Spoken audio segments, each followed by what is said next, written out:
kilimo ndo kila kitu kwa wananchi wa Tanzania, kwa wafanyabiashara wa Tanzania, kwa viongozi wa Tanzania.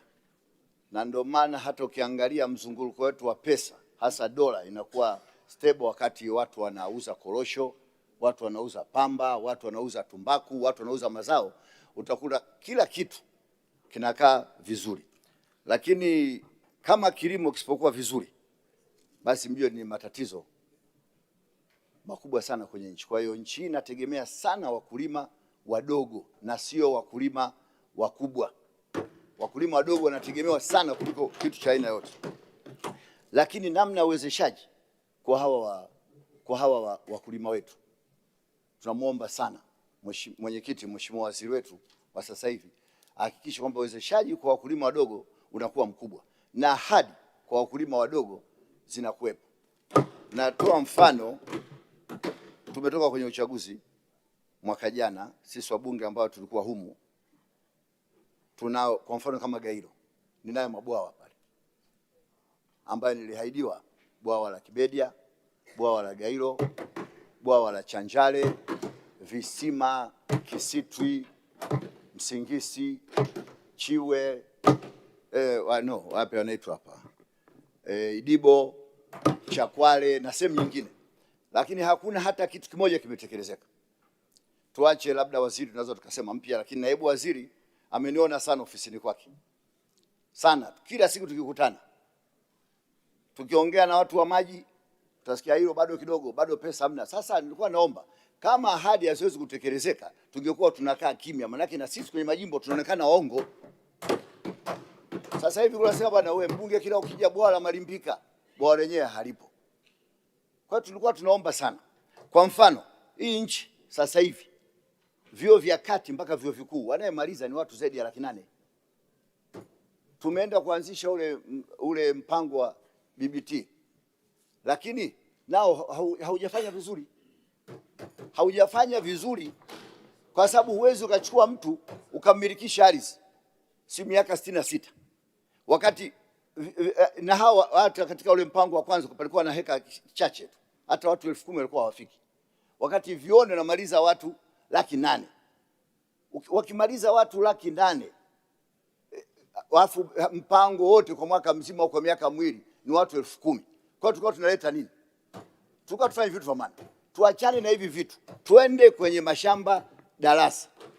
Watu waweke mashamba darasa na yawe kila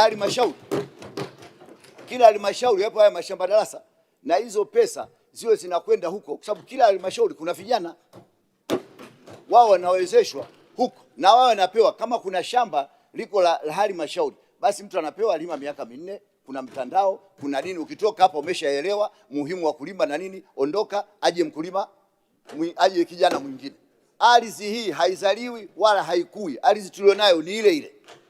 Sasa tukianza kuiwekea mipango mibaya, tutakwenda kwa watu wachache, afu watu vijana wengine watakuwa hujui tena umuhimu wa kilimo. Tuache hizi habari za kuanzisha. Nimeona hapa kuna hii inaitwa Naesa. Wa Tanzania sasa tumekuwa yani kiboko kwa kuanzisha hizi agency, alafu zinagongana zenyewe kwa zenyewe tu. Kazi moja, lakini tuangalie namna ya halmashauri zetu. Tunaanzisha Naesa. Haya, tumeanzisha TARURA, tumeanzisha maji, zote tumezitoa halmashauri. Sasa halmashauri zina kazi ya nini? Madarasa peke yake. Lazima tuache hivi vitu, lakini tuongeze nguvu ya usimamizi. Kuna vyama vya ushirika, kuna vitu gani, tuongeze nguvu ili kilimo kile kiendelee kuwa vizuri. Tusipoangalia kwenye hizi BBT, tunaanzisha vijiji vya ujamaa vya kisasa. Vijiji vya ujamaa vya zamani vilikuwa nyumba za nyasi. Sasa hivi nampa mtu eka 10 na milikisha miaka 66. Kinachotokea ni nini? Siku akipata kazi TRA na yeye na elimu ya chuo kikuu, ataita pale mjomba, ataita shangazi, ataita nani, watajenga nyumba za bati. Kwa hiyo utakuja kushangaa mnaanzisha vijiji vya ujamaa vya kisasa badala ya mashamba. Kwa hiyo ndio kweli. Na mheshimiwa tuliongea, na nashukuru sana mheshimiwa ni msikivu, na tulikubaliana kwamba tutakwenda Gairo ukaangalie mabwawa. Mimi nilichimba mabwawa binafsi 7. Alikuja naibu waziri wakati ule Mavunde, alinisifu sana tukiangalia hapo. Nimetoa mashine za umwagiliaji zaidi ya 400 pale jimboni kwangu. Leo hii watu wanalima kila siku, wanatoa semitela 5, 4 za mboga na mazao mengine kwenda Dar es Salaam, lakini ndio maana tukapewa yale mabwawa, lakini mabwawa mpaka leo haya. Naomba sana utusaidie Mheshimiwa Waziri, utupe hayo mabwawa, na wewe najua msikivu na naibu wako waziri anakunongoneza. Mheshimiwa Mwenyekiti, taarifa. Nashukuru sana. Taarifa Mheshimiwa Mwenyekiti. Taarifa. Taarifa Mheshimiwa Mwenyekiti. Hapa Kingu. Kwa hiyo Mheshimiwa, labda niseme tu. Taarifa Mheshimiwa Mwenyekiti. Kwa hiyo tulikuwa tunaomba sana hii vitu Mheshimiwa Mwenyekiti, taarifa. Taarifa Mheshimiwa Mwenyekiti. Of course ni haki yangu. Yes. Endelea Mheshimiwa Shabibi. Mimi kwa sababu dakika ni chache ulizonipa, nashukuru na naomba tu Wizara ya Kilimo ituangalie sana watu wa Gairo, kwa sababu hatupati mbegu za ruzuku, hatupati mbolea ruzuku, inakuja kiujanja kidogo tu pale, tunatumia tu samadi. Kwa hiyo tuangalie kwenye haya masuala ya mabwawa. Asante sana. Asante Mheshimiwa kwa mchango wako. Naunga mkono hoja.